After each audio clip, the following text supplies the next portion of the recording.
यार वो और की निकल जाओ यार समझा को नहीं मैं को रांची को रात में कोई भावना के हिसाब से साढ़े आदमी को निकल जाओ मामा थे बोल दो मैं बोलो राम राम सा। अब देखो गांव मंडाल विधानसभा का इतना तगड़ा कार्यकर्ता और चांदीपुर का टुकड़े पर का आदमी है, देख लेते हैं। अब मोटा मोटी बात यह है कि एमपी साहब ने नरेंद्र जी को जिताणो है और आपा केला हारिया भी ज्यादा वोटों नरेंद्र जी जिताणो है 50,000 आजू मुंडो करके उड़न छोड़ेंगे नहीं। राय माता लेके जमीना को पकड़ लेके गिरफ्तार कराना को लेके चेयरमैन ने मंडाउन गिरफ्तार करवा के बीजेपी के कार्यकर्ताओं जितना जुल्म करा अपने टाइम में एनी टाइम आपके साथ हम खड़े थे। मेरे यहाँ कोई घरान कोई पड़ी मेरा आदमी उठा बैठा कहता माने यार विधायक नहीं करे मैं कोई इनके समान किया है तो मेरी तो भैया भी राज के खिलाफ लड़ने की आदत सी है। जब मेरे क्यों हो जाए जब सामने आदमी भारी हो तो मेरा रिएक्शन हो जाए नहीं तो मदद करना हमेशा कोई भी आपा कोई आदमी जाऊंगा तो आप बड़ो आदमी होगा ठीक है नहीं तो मदद कर जाऊंगा रुको अगर आप मदद नहीं करोगे तो फिर मजो भी कोई आए। इसलिए ये विधायक के आप खिलाफ में बढ़िया बढ़िया चार रैली करी और आप यहाँ कहोगे कमल को फूल दी आप उम्मीदवार है और ये स्टेडियम का माइंड भगवान ही गेट हो जाएगी। आज अपनी जनता खूब है और इसे भी उस टाइम में डबल थी भगवान आपने सब थे यहाँ। तो विधायक जी ने अब की बार और एक जयपुर भेज दो अन जनता माओ तो भैया भी कोई आने की अंशुट भी नहीं पड़े। और इस कांग्रेस के कार्यकर्ता अगर बीजेपी के कार्यकर्ताओं को 5 साल में प्रताड़ित किया है तो इनकी लिस्ट बढ़ाओ और इनका बदला हम जरूर लेंगे। इनके कार्यकर्ता कर्मचारी भी अगर कांग्रेस के अगर कार्यकर्ता के हिसाब से अगर इन्होंने काम किया है तो वो आपका काम और आपका सपना पूरा करेंगे। कुछ एमपी साहब ठीक करेंगे कुछ को मैं ठीक कर दूंगा आप ये याद रखना। क्यों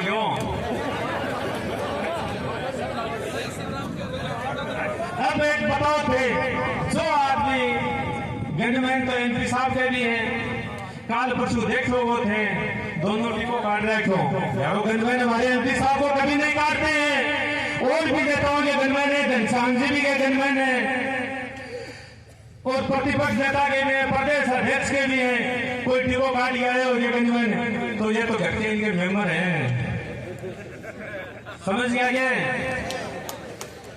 बाहर ले आगे पीएचडी को पानी आलो टेंडर दिवा दियो बीजेपी का आदमी पानी की लाइन खोल गया ये सब इन्होंने चोरी करी है इनको उजागर करवाएंगे।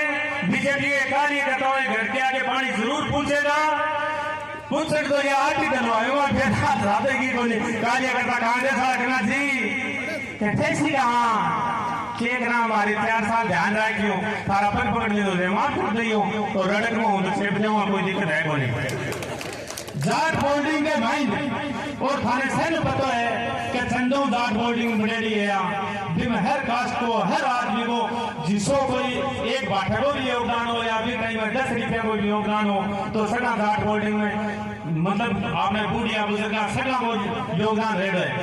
इनके बाप की थोड़ी बनाई है रामनाथ जी की जब बेटा मतलब मूर्ति लगा दी जाट बोर्डिंग में राजनीति को अड्डो चला दियो तो इस जाट बोर्डिंग में भी अगर इनकी तो मेरे जाट बोर्डिंग को डांस करने को देखो समान है कोई पर मेरा प्रयास होगा कि बीजेपी की गवर्नमेंट आओगी और एमएलए साहब ने नरेंद्र जी आगे करके और इनकी जाट बोर्डिंग में जांच करावा स्टूडेंट को सारी कराई ना स्टूडेंट को थे संसारियों आगा के भेवाना मैं खाऊंगा मुंगना मैं खाऊंगा इतने तो पूरे को जाएगा इनकी जांच तो करो।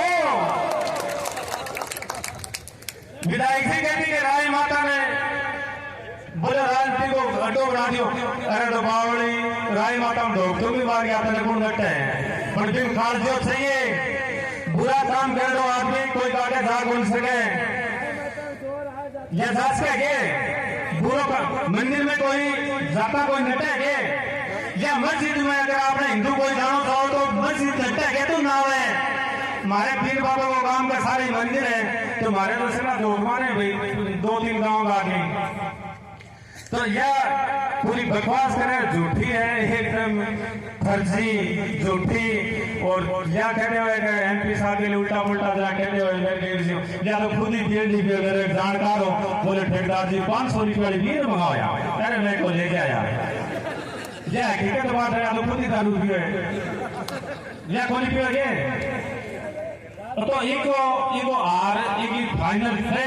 अब बाबा छोड़ो बोलिए, गांव में घर हो जाओ और आप आदमी ने कहते हो कि वोट गिरो नरेंद्र जी ने, और इन बहुत सारे वोटों नरेंद्र जी जिताओ और भारत है कि शांति सी हो जाएगी या जो थारे सख्त मन में हो जाएगी कि हाँ आदमी तो निश्चित ये थे तलाक के बचड़ों की है ही कोई, और मेरे लिए कोई काम हो तो कह दियो। एक आध बच्चों को ये कठपुंजियों कहोगे प्रधान जी क्या बोलो नरेंद्र सिंह वोट को गणा क्यों नहीं दियो कांग्रेस को कुछ समझो। मैं तो भाई मारी के साड़ी लगे यार, मारी के साड़ी को लगे तुम्हारा बाको लगे और कौन लगे। मैं तो 5 साल तो काके सारे बिहार ठीक ना, तो पहले काके गड़बड़ करी मैं काके सारे लड़ लियो और फिर काके की हमारी बात होगी 5 सालों में बिहार ठीक कर लियो।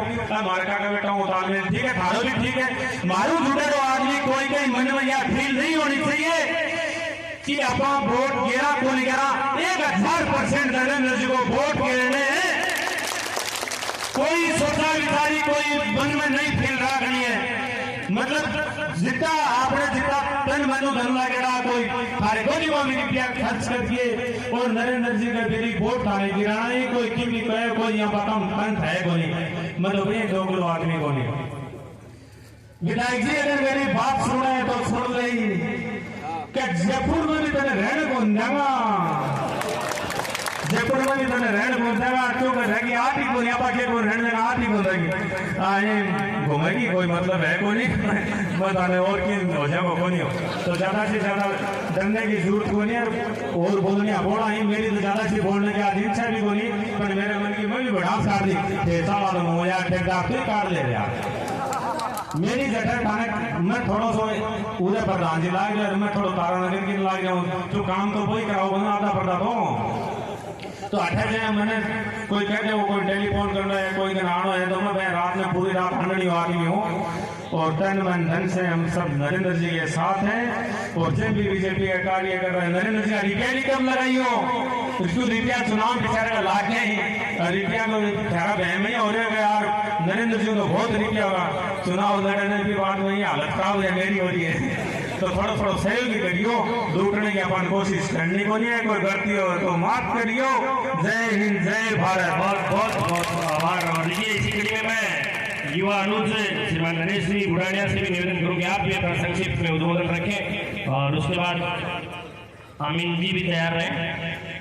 समस्त सम्मानित मंच मेरे सामने विराजित मंडावा की देवतुल्य जनता, मैं आपको सबसे पहले तो ये बताना चाह रहा हूँ कि देश आप सबको विदित है कि 1947 में आजाद हुआ था, लेकिन इस मंडावा की जनता और मंडावा विधानसभा क्षेत्र जो है वो आजादी के 70 साल बाद भी मानसिक रूप से गुलाम है।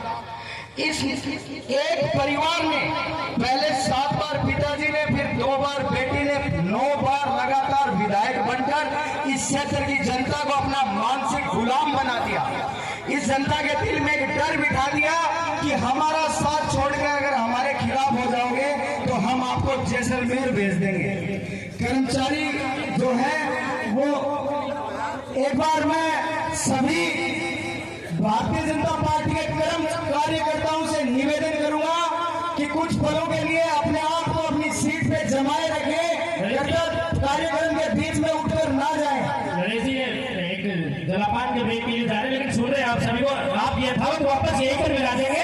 मैं समझ सकता हूँ कि आप पेयजल के लिए वहां पर पहुंचे लेकिन वापस ये था स्थान पे पहुंचेंगे आप शीघ्रता से। पेयजल की समुचित व्यवस्था है, जिसको भी प्यास लगी है पीकर वापस अपना स्थान ग्रहण करें। मानसिक गुलामी की जो मैंने बात की उसकी जंजीरों को तोड़ना सबसे उचित समय ये चुनाव है।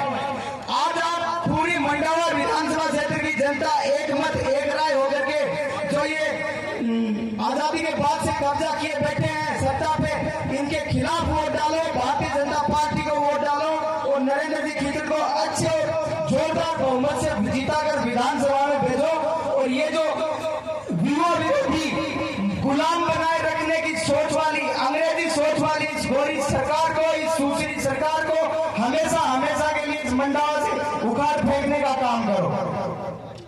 साथियों, मैं आपको एक बात और बता देना चाहता हूं कि पिछले 4.5 साल से गांव में जो इक्के दुक्के भारतीय जनता पार्टी के जो कार्यकर्ता हैं उनको तो भगत कहा जाता है आजकल, और कांग्रेस की जो डुगडुगी बजाते हैं उनको चमचे कहा जाता है। तो गांव में जो एक दो चमचे हैं, उन्होंने गांव की जनता को प्रताड़ित करने का, शोषित करने का जिम्मा उठाया हुआ था। हमारे उधर एक आंटी जी है, चाची जी, वो एएनएम है। वो चाचा जी एक दिन मिल गए, मैंने उनसे पूछा कि चाचा जी क्या हालचाल है, तो उन्होंने मेरे को बताया कि बेटा बहुत ज्यादा प्रताड़ित है। मैंने कहा क्या हुआ, तो उन्होंने कहा कि तेरी चाची की जो पगार आती है, जो तनख्वाह आती है, उसमें से आधी से ज्यादा तो इस ग्राम पंचायत के जो कांग्रेसी कार्यकर्ता हैं उनके गाड़ियों के भाड़े और उनकी व्यवस्था में खर्च हो जा रही है। तो मैंने कहा आपको कौन सा चुनाव लड़ना, आप क्यों खर्चा कर रहे हो? बोले कि जिस दिन मैं थोड़ा सा पीछे हो जाता हूं उस दिन मुझे ये कहते हैं कि पता कर लेना झुंझुनू डिपू से जैसलमेर की बस कौन सी जगह लगती है। ये तो इनकी हकीकत थी। तो उधर उस तरफ जो जनता है कि 4.5 सालों से जिस तरह से कर्मचारियों का शोषण किया गया है, वो गिरे से गिरे हुई हरकत इन्होंने की है और आप इसका पता कर सकते हो। जो जनता, क्योंकि साहब ने आवेदन कर दिया है, बहुत जल्द आने वाले 5 मिनटों में हम सबके बीच पहुंच रहे हैं। वापस आप अपना यथास्थान ग्रहण करें। अभी हम सबको राज्यसभा सांसद महोदय, उत्तराखंड के कैबिनेट मंत्री महोदय को सुनना है और आपके अपने नरेंद्र को सुनना है, जिनको जिस नरेंद्र को पूरा विश्व सुनता है, अपने झुंझुनू जिले के नरेंद्र को आपको सुनना है। वापस अपने स्थान पर यथाशीघ्र पहुंचे। सभी जनता से वापस मेरा निवेदन है कि आप अपना यथास्थान वापस ग्रहण करें। लंपी की बीमारी आई अपने क्षेत्र में गायों में, बहुत से पशुपालकों की गायें मर गई, लेकिन इस रीता चौधरी ने अपने चहेते, अपने साथ रहने वाले, जिनके घर में दूध के नाम पे, पशु के नाम पे डोली है, उनको भी गायों का मुआवजा दिला दिया, उनको भी गायें खिला दी जिनके घर में एक बछड़ी भी नहीं है। इसके बाद एक जिला परिषद के सदस्य हैं श्रीमान गोकुल चंद जी सोनी, उनकी और रीता जी की नहीं पटी। उनकी खुद की पार्टी के कार्यकर्ता है, उनकी खुद की पार्टी के एक जिला परिषद सदस्य हैं। उनको नीचा दिखाने के लिए इस एलसीसर पंचायत समिति क्षेत्र के किसानों का शोषण करने के लिए इस विधायिका ने जयपुर में बैठकर एलसीसर पंचायत समिति की रबी की फसल में मुख्य फसल चढ़ा थी, उसको चेंज करवा के सरसों करवा दिया। ये किसानों का शोषण नहीं है तो और क्या है? इसके लिए लड़ेंगे तभी अपने को रबी की फसल में चढ़ा या तो हो गया होगा या करवाना पड़ेगा, मांगने से कुछ नहीं मिलेगा। दूसरी बात, जब भी विधायक रीता चौधरी ने अपनी बड़ी सभाएं और नामांकन रैलियां की हैं, तो जाट बोर्डिंग में स्थित फुटबॉल और क्रिकेट का ग्राउंड है, उसमें सभाएं की हैं। उस पिछले समय में उस ग्राउंड में पैर रखने की जगह नहीं हुआ करती थी। अब आप खुद सोच लो कि इलेक्शन का रिजल्ट क्या होने वाला है। माननीय विधायिका जी की जो सभाएं क्रिकेट के ग्राउंड में होती थी, वो एक छोटे से बास्केटबॉल के ग्राउंड में सीमित हो गई। कार्यकर्ताओं ने साथ देना बंद कर दिया, सबके सब बीजेपी की छत से और झंडे के नीचे आ गए हैं। पिछला चुनाव नरेंद्र जी ने 17,000 से जीता था। अब मैं ये मानता हूं कि उस 17,000 में मेरा वोट नहीं था। अब कम से कम मैं मेरी कह दूं, मैं खुद एक वोट मेरा डाल रहा हूं तो 17,001 से जरूर जीतेंगे। मैं वक्ता बहुत है, इसलिए मेरी वाणी को विराम देते हुए जय हिंद, जय भारत। बहुत आभार गणेश जी से।